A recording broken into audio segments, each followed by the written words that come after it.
Story 1. The old Victorian on Packard Street Inn in Annarbor smelled like damp wood and regret. Me, Harold, and Dan, 3 college seniors at the University of Michigan, called it home. A cheap, creaking wreck, but it worked until our 4th roommate bailed. We needed a replacement fast. I begged them not to pick Roger. He was a hulking guy with a smirk that made your gut twist. I offered to cover his rent to find someone else. They didn't listen. Outvoted, 3-1. Roger moved in. He was a walking disaster. Stomped through the house in mud-crusted Timberland boots, even indoors, shaking the walls like a quake. Neighbors banged on our door, asking if we were hiding a bulldozer. Guests quit visiting, said Roger's dead-eyed stare made them feel like meat. He obsessed over our slow Wi-Fi, useless for his Xbox and Netflix binges, so he drilled holes in the walls and strung an Ethernet cable from the kitchen to his upstairs room. It dangled like a noose, tripping us daily. He bragged about his genius fix, clueless that Dan had snipped the cable days earlier. Nights were worse. Roger blasted death metal or infomercials through tower speakers until dawn, claiming it helped him sleep. He'd only turn it down for Harold, his favorite. Dan and I got a sneered deal with it. We'd hammer his door, but it was like screaming into a black hole. The noise wasn't just annoying, it felt like a taunt. Like he wanted us to crack. One night during finals, his speakers roared to life at 2 a.m., spitting distorted screams that rattled the house. We stormed upstairs, me, Harold, Dan, pounding on his door for an hour. Nothing. The air felt wrong, heavy, like something was watching. We pried the lock with a credit card. His room stank of sweat and something sharp, like rust or blood. Roger lay sprawled, dead asleep, noise-canceling headphones clamped on. The music wasn't for him. It was for us. Then we found the note, wedged under his bed frame, scrawled on torn notebook paper. It is a soft, wet sound. In your fingers it would feel like damp velvet. Drenched in something cold. Maybe water. Maybe something thicker. I thought it was a prank. Harold, my best friend since high school, tried to laugh, but his eyes were wide. Dan, who worked with Harold at a realty office, went pale. "Check your rooms," he said. We did. Each of us found one, hidden in odd spots, under a desk, in a bag, behind a dresser. Harold's read, "It smells like fresh earth or dying worms." The stifled sound of filling the host's fingers, putting yourself in the legs, stretching out in the shoulders. Ripping the skin that doesn't fit. Dan's, "It tastes like wood shavings grating the back of your throat." For human eyes, it would look like a new language. Some unpronounceable alien thing that demands to be seen at the edge of a blade. Mine, "Blue is the color you see before you die." I don't do what humans do. I don't find it funny when the squirming ends and the suit is ready for wearing. We spread the notes on the kitchen table. They fit together, one torn sheet. Harold muttered, "Maybe it's some art thing Roger found." Dan shook his head. "This is wrong." "He's wrong." Roger was still upstairs, out cold. We didn't wake him. We just sat in the living room, the words seeping into us like damp rot. Then it hit me. "How many bedrooms in this house?" 3, Dan said. 3, Harold nodded. I counted us. Harold. Dan. Roger. 4. "Why are there 4 of us?" My voice cracked. Harold's face drained. "There should only be 3. Dan grabbed a kitchen knife. "One of us doesn't belong." We backed into corners of the living room, me north, Harold east, Dan south, Roger west when he stumbled down, pissed and groggy. "What's your deal?" he growled, eyes flicking to the notes. Nobody moved. The notes sat on the table, fluttering in a breeze from an open window we didn't recall opening. "Who are you?" I asked, clutching a paperweight. Roger's smirk stretched too wide, too still. Harold suggested calling his girlfriend, Lee, to confirm who was real. Dan snapped, "She could be part of it." Paranoia clawed at us, shredding reason. "Sleep in shifts," I said. 3 awake, 1 asleep. No one leaves. We agreed, but sleep never came. We watched each other, the notes burning in our minds. Roger's boots by the door were caked in fresh dirt, though he hadn't left in days. Day 2 we were starving. Harold and I grabbed chips and warm Mountain Dew from the kitchen, rationing like survivors. Dan stood guard, knife trembling. Roger just hummed, eyes locked on us. That night, Dan broke. "I'm out." He lunged for the door. Harold grabbed him, I shoved, and Roger watched, unblinking. Dan tripped, cracked his skull on the coffee table. The sound was wet, final. He was gone. We stared at his body, frozen. Harold wanted to call the cops. Roger laughed, a low, guttural sound. "They won't believe you." We didn't call. The notes sat there whispering. Day 3, Roger muttered nonsense, words that twisted like worms. I caught him scratching his arms, skin flaking like it was too tight. Harold whispered, "He's not right. He's not him." That night, Roger slashed his wrists with desk scissors. No scream, no pain, just a smile as blue liquid pooled on the floor. Blue. Like the note. Just me and Harold now. "We're good, right?" I pleaded. "We've known each other forever." He nodded, but his eyes were glassy, like Roger's. I backed away, knife in hand. "Harold, what's under your skin?" He lunged. I stabbed, again and again. His skin tore like wet paper, blue ooze spilling, smelling of earth and decay. Something writhed inside, pushing at his flesh. I ran, locked myself in my room, and wrote this. I'm at 112 Packard Street, Ann Arbor. If you're reading this, I'm probably gone. Send help. Don't trust who opens the door. They might not be wearing their own skin. Epilogue. Police found Michael after screams echoed down Packard Street. He was unharmed but raving about blue things and skin that doesn't fit. Dan was dead from head trauma, Harold from stab wounds. Roger's body was gone, leaving only a blue stain on the floor. The house stands empty now. Neighbors hear stomping at night, heavy boots on hardwood, and a soft, wet sound from the walls.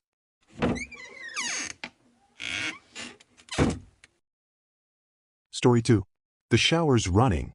It's 1 a.m., and I'm sitting on the edge of a stiff hotel bed in a Best Western off Woodward Avenue in Detroit. The room smells like bleach and stale coffee. I haven't slept, haven't eaten, not since the cops hauled me out of my apartment last night after whatever the hell happened. My head's pounding, for whiskeys and a joint from earlier aren't helping. But that sound, that steady hiss of water from the bathroom, cuts through the fog like a blade. I know I didn't turn it on. I know I'm alone. At least, I'm supposed to be. Yesterday feels like a bad dream. I got home late, buzzed from the bar, sprawled on the couch in our apartment on Cass Avenue, watching YouTube, some luxury cruise tour, then bare-knuckle boxing highlights.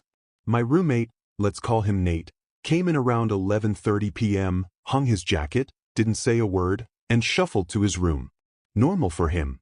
He's quiet, keeps to himself, cleans up his messes. 3 months living together, no issues. I heard his shower kick on, thought nothing of it, and passed out. Woke up at 3:30 a.m., head splitting, mouth dry. Stumbled to the fridge for a snack and froze. The shower was still running. Hours later, I replayed the night, Nate coming in, the shower starting. But then I saw his text, sent at 1:30 a.m., "Hey man, couldn't sleep, went to my girlfriend's place. Not sure when I'll be back." Except Nate's single. Always has been. And his keys, wallet, and phone were still on his desk. So who the hell was in the shower? I pounded on his bathroom door, locked tight. No answer. I was about to call 911 when I saw it. A figure on our balcony, too tall, swaying like a shadow stretched wrong. Its head nearly scraped the balcony above, but it had no face, no details, just darkness that swallowed the light. I bolted, ran to the McDonald's across the street, heart hammering. Called the cops, told them someone broke in. They stormed the apartment and then, chaos. A gunshot, screams, more cop cars, tenants evacuated. 2 suits grilled me at the station with weird questions, heard voices between midnight and 3 a.m., seen tall figures standing over your bed, a circle of people outside. I remembered things I'd brushed off, gibberish voices from Nate's room, a tall shape in the bathroom one night that vanished when I flipped the light. They didn't explain, just stuck me in this hotel and told me to wait. Now the shower's running. I'm staring at the bathroom door, cracked open, steam curling out like fingers. My phone's dead, died right after I checked the time. No Wi-Fi, no TV signal, just static when I tried. The room feels smaller, the air heavy, like it's pressing down on me. I grab the hotel pen and notepad from the nightstand, scribbling this to stay sane, to make sense of it. I creep toward the bathroom, gripping the pen like a weapon. The shower's louder now, a steady hiss, but there's something else. A soft, wet sound, like bare feet slapping tile. I push the door open. The shower's on, curtain drawn, but no one's there. Water pools on the floor, tinged blue, like ink. I shut it off, hands shaking, and that's when I see it. A note, stuck to the mirror, written in smudged ink on torn notebook paper. It is a soft, wet sound. In your fingers it would feel like damp velvet. Drenched in something cold. Maybe water. Maybe something thicker. My stomach lurches. I stumble back to the bed, and another note's there, under the pillow. Blue is the color you see before you die. I don't do what humans do. I don't find it funny when the squirming ends and the suit is ready for wearing. I've seen these before. Not here, but years ago in Annarbor, when I lived with Roger. That loud, stomping asshole who blasted music to mess with us. We found notes like these under his bed, in our bags, warning of something wearing skin that didn't fit. Roger vanished after we confronted him, and now, this. A noise from the closet, a low hum, like someone muttering nonsense. I freeze. The door's ajar, and inside, I see Nate's jacket, the one he hung up last night. But it's moving, swaying, like something's wearing it. I back toward the hotel door, but my hand stops on the knob. Footsteps, heavy, like boots, echo in the hall outside. I look through the peephole. Nothing but darkness, like the hallway's gone. The muttering grows louder, words I can't understand, like a language carved from static. I grab the chair, wedge it under the door handle, and check the window. 5th floor, no balcony, no way out. The shower kicks back on, louder, and the wet slapping gets closer, coming from the bathroom now. I clutch the pen, my only weapon, and write this down because if I don't make it, someone needs to know. I'm at the Best Western on Woodward Avenue, room 512, Detroit. If you find this, don't trust anyone in the room. Check their skin. Look for the blue. And if you hear the shower, run. Update, it's 2:17 a.m. The muttering stopped, but the shower's still.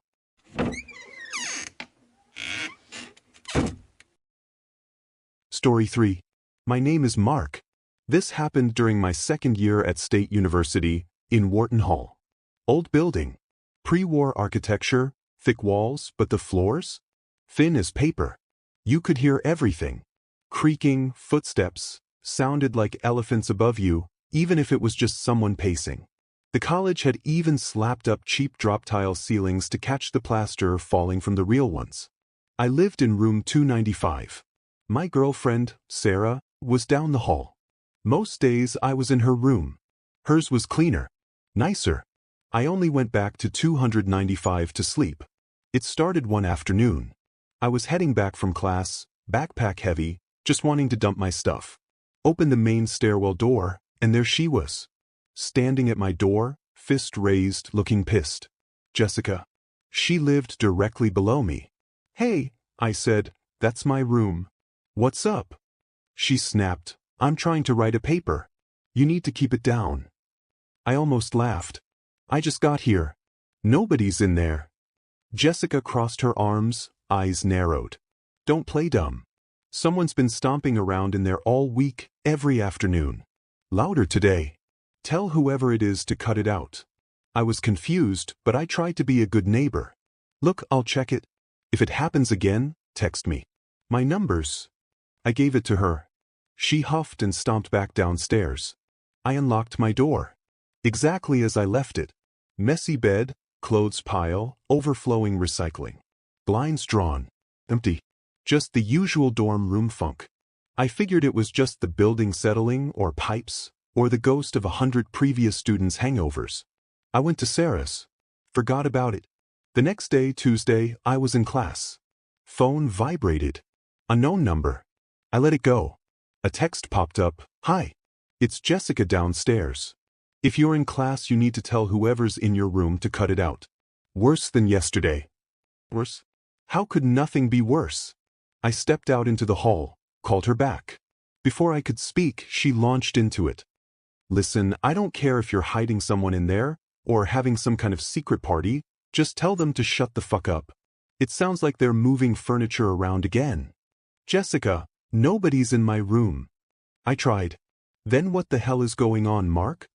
Her voice was tight with anger and something else. Fear maybe? I swear to God, it sounds like someone's dragging a body across the floor right now. She hung up before I could reply. My blood ran cold. Dragging a body?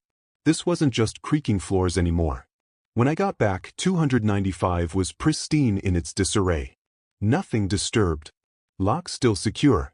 I tried picking that lock myself once after locking myself out. Impossible without professional tools. No forced entry. So how was someone getting in? And why wasn't Jessica hearing the door opening? I found an old smartphone, loaded a security camera app. Motion and sound detection. Propped it inconspicuously in a corner, aimed at the door. I wanted a face. I wanted answers. I went to bed, a grim satisfaction settling in. Tomorrow I'd catch the asshole. The next afternoon, during a late lunch in the campus cafe, my phone buzzed. Motion detected. It screamed. I was out of my chair like a shot, leaving my friend and my food. Ran straight for Wharton Hall, heart-hammering. Tried to pull up the live feed, but campus Wi-Fi was a joke.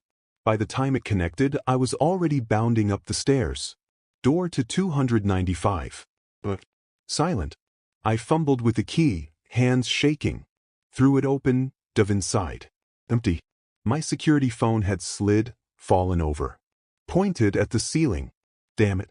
A notification popped up, sound detected, from my own clumsy entry. I grabbed the phone. 2 clips saved. Thumbnails showed the bottom of my closed door. Sound must have triggered it before anything was in frame. The second clip would just be me, so I opened the first. Faint click of the doorknob. No jiggling. No keys. Just a click. The door swung open. A pair of pale, bare feet stepped into view. Slim jeans. A man, I assumed. Nobody walks barefoot in a dorm in October. Then the pacing started. Heavy. Deliberate. Back and forth, 3 points on the floor. The camera rattled with each step. For minutes. Then a loud, dragging sound. Like something heavy being pulled across the floor. The phone finally tipped over, pointing at the ceiling tiles. The dragging continued, then stopped abruptly. The clip ended. The second clip was time-stamped 15 seconds later. Whoever it was, they heard me coming. They ran. I was beyond pissed. This wasn't a prank. This was a violation. I hadn't told Sarah any of this. She was superstitious. I didn't want her conjuring up ghosts. This was flesh and blood. And I was going to catch him. I had a DSLR camera. Expensive. Had Wi-Fi. Motion detection. I set it up on a tripod, aimed directly at head level on the door. Fastest shutter. Focus. Set it to upload immediately to Dropbox. Even if he stole the camera, I'd have his picture. Next morning, I left for class, camera on. No texts from Jessica. Just a normal, unsettling silence. After my last class, I walked back to Wharton. As I turned the corner into my hall, I saw my door. And froze. The door was closed, but the brass doorknob was mangled. Twisted. Barely clinging to the wood. Thin, wiry dents, like fingerprints, scarred its surface. The wood around the screws was splintered, ripped. Like someone had tried to wrench it off with their bare hands. I pulled the door open. My tripod lay on its side. Camera gone. My TV on the dresser was smashed, leaning against the wall, a spiderweb of cracks on the screen. Small pile of glass shards on the floor, lens bits. Plastic from the camera's base, still stuck to the tripod's screw mount. Someone had crushed my $600 camera. Ripped it apart. With their bare hands. My rational brain screamed, burglar. But the mangled doorknob, the crushed camera, that wasn't a normal thief. That was something else. I forced myself to my computer, logged into Dropbox. One picture had uploaded. It was a jumbled, superimposed mess. My closed door, overlaid by a dark, faceless figure standing in the open doorway. Then a transparent black blur, covering half the screen. In the center of the blur, two faint white lights, like eyes. The entire image was fractured by the pattern of shattered glass, refracted light. In a fraction of a second, this thing had effortlessly ripped open my locked door, heard the shutter, crossed the room, torn the camera from its mount, and destroyed it, all before the shutter fully closed. It knew the camera was connected. It left in a hurry. I moved out that week. The school was surprisingly accommodating. Paid for an off-campus apartment, tuition discount. All with the stipulation I didn't make a big deal about what happened. Since graduating, I've heard things. Room 295. 2 more students moved in, moved out. Jessica, the girl downstairs, she transferred schools, citing unlivable conditions. They repaired the door. Replaced the knob. Last month, I got a Facebook message. Private group. Wharton 295. It was from an older alum. The first post in the group wasn't a question or a story. It was just a picture. An old, faded photograph of the original Wharton Hall blueprints. And on the second floor plan, right where my room, 295, was, there was a small, crudely drawn symbol. Not an architectural mark. Something else. Like a ward. Or a cage. And handwritten next to it, in looping, old-fashioned script, a single, chilling phrase. Never truly empty.